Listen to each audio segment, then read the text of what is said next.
मेरे रसूल करीम अलैहिस्सलाम की ये हदीस है। मेरा दिल करता मैं इस हदीस को रोज लोगों को सुनाया करूं, रोज सुनाऊं। इमाम जलालुद्दीन सयूती ने लिखी है, अल्लाह के रसूल एक दिन फरमाने लगे, फतेह मक्का के बाद हुजूर आए, मस्जिद भरी हुई थी।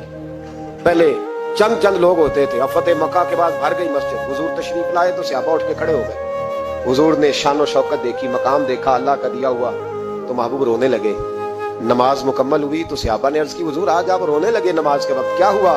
तो महबूब फरमाने लगे, मुझे मेरे माँ बाप की याद आ गई। एक हदीस में सिर्फ अम्मा के लफ्ज है, एक जगह फरमाया मुझे अपने, और फरमाया मेरा दिल करता था काश आज वो दोनों या दोनों में से एक ही मौजूद होता।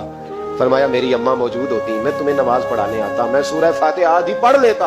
अल हाविल फतावा में इमाम सयूती अलैहिर्रहमत ने लिखा है, फरमाया मैं आधी सूरत फातिहा पढ़ लेता। मेरी अम्मा को कोई काम याद आता, मेरी माँ अमना हुजरे का पर्दा सिरका के कहती, बेटा मोहम्मद